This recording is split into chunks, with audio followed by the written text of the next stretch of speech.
Hello friends. जब मैं kidney की बीमारी से डायग्नोज हुआ था, एक प्रॉब्लम मैं बहुत लंबे समय तक फेस करता रहा। जब भी मैं डॉक्टर के पास विजिट करता था, तो वो एक रिपोर्ट्स वो 3-4 पेज की रिपोर्ट होती थी मेरी ब्लड और यूरिन की, और डॉक्टर पर्टिकुलर उसमें देखते थे कि आपका क्रिएटिन बढ़ा हुआ है, आपका जीएफआर कम या ज़्यादा हो रहा है, एल्बुमिन बढ़ा हुआ है, फिर एल्बुमिन क्रिएटिन रेशियो चेंज है। तो बहुत समय तक ये मुझे समझ ही में नहीं आया होता क्या है। बस मैं जाता था, डॉक्टर चेक किया कि आपका ये बढ़ा है और वो सर्टेन मेडिकेशन दे देते, प्रिस्क्राइब कर देते डॉक्टर।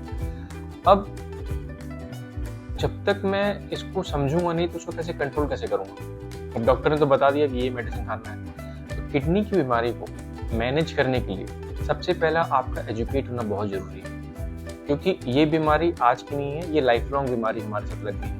जितना ज़्यादा आप एजुकेट रहेंगे अपने पैरामीटर्स को लेके, और जितनी चीज़ें को आप जल्दी समझेंगे, जो मैंने अपने एक्सपीरियंस से समझा कि जितनी जल्दी चीज़ें आपको समझ में आएंगी कि ये होता क्या है, क्यों एल्बुमिन लीक हो रहा है, क्यों क्रिएटिन बढ़ रहा है, क्यों क्रिएटिन और एल्बुमिन रेशियो चेंज हो रहा है, उतनी अच्छी तरीके से आप इसको मैनेज कर पाएंगे। तो आज मैं उन्हीं सारे वर्ड्स एक्सप्लेन करूंगा, जिससे कि आप नेक्स्ट टाइम अपने डॉक्टर को विजिट करें तो आप क्लियरली बोलते, जब डॉक्टर को जीएफआर ज़्यादा है तो आपको समझ में आए क्यों ज़्यादा है, क्यों कम है, एल्बुमिन निकल रहा है तो आपने वैसा क्या किया है, कि एल्बुमिन होता क्या है और क्या है। तो आपको इन सारी वर्ड्स के बारे में बताऊंगा, जिससे आप नेक्स्ट टाइम आप रिपोर्ट देखेंगे तो आपको बड़ा क्लियर रहेगा कि क्या क्या है, क्या मेरे बॉडी के अंदर हो रहा है, और इसको मैं कैसे और बेटर तरीके से मैनेज कर सकता हूँ। ठीक है, तो आप डॉक्टर के पास गए, डॉक्टर ने बोला आपका BUN बढ़ा हुआ है। तो आपने BUN, ब्लड यूरिन नाइट्रोजन बढ़ा हुआ है, तो आपको उसको लेवल में रखना है, अदरवाइज किडनी खराब होती रहेगी। अब आप कंफ्यूज कि BUN बढ़ा हुआ है, फिर डॉक्टर ने आपको सर्टेन मेडिसिन प्रिस्क्राइब कर दी। लेकिन जब तक आप इसको समझेंगे नहीं होता क्या है, आपको कैसे मालूम चलेगा ये क्या है। सो मैं इजी कर देता हूँ। इसका फुल फॉर्म होता है ब्लड यूरिया नाइट्रोजन। हम जो भी प्रोटीन खाते हैं, चाहे वो नॉनवेज हो या वेजिटेरियन हो, सब में नाइट्रोजन होता है, और हमारी किडनी का मेन फंक्शन होता है इस नाइट्रोजन को फिल्टर आउट करना।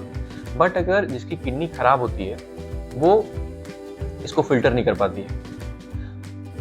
तो इसी के लिए डायलिसिस का इन्वेंशन इसी के लिए हुआ था, इस नाइट्रोजन को रिमूव करने के लिए हमारी किडनी से।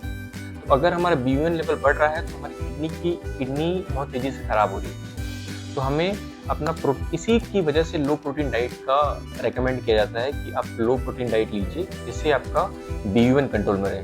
सो I think now it's clear what is BUN। अगर आप next time I think doctor के पास जाएंगे तो समझ में आ जाएगा कि BUN बढ़ा हुआ है तो आपको क्या कम करना है, और जो भी डॉक्टर प्रिस्क्राइब करे उसको कैसे फॉलो करना होता है। एल्बुमिन एक प्रकार का प्रोटीन होता है जिसको हमारी किडनी फिल्टर आउट नहीं करती है।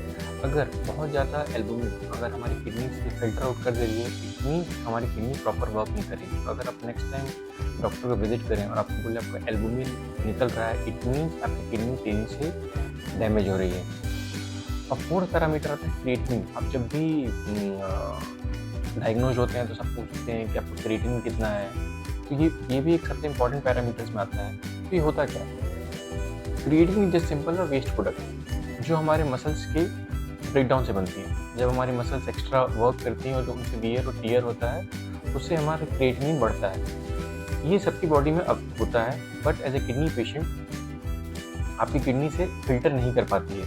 तो क्रिएटिन बनता कैसे है, जब भी हम कोई प्रोटीन खाते हैं तो प्रोटीन के डाइजेशन के बाद लिवर क्रिएटिन बनाता है, और ये क्रिएटिन से हमें एनर्जी मिलती है। जो कि एक्सेस बच जाता है वो हमारी किडनी फिल्टर कर लेती है, बट डैमेज किडनी होने की वजह से किडनी में फिल्टर नहीं कर पाती और ये हमारी बॉडी में बढ़ जाता है। तो अगर नेक्स्ट टाइम अगर डॉक्टर के पास विजिट करें और वो बोले आपको डॉक्टर क्रिएटिन बढ़ा है, तो आपको हाई चांस है कि आपकी किडनी इज नॉट वर्किंग, और आपको उस पर ध्यान देना है कि इसे कैसे कम कर सकें। आई होप आज की वीडियो में आपको एटलीस्ट बेसिक समझ में आया होगा कि नेक्स्ट टाइम अगर आप डॉक्टर को विजिट करें तो कैसे अपने रिपोर्ट्स को रीड करें और कैसे उसके अकॉर्डिंग डॉक्टर के इंस्ट्रक्शन को फॉलो करें और अपना हेल्थ को और अच्छी तरीके से मैनेज कर सकें। Thank you.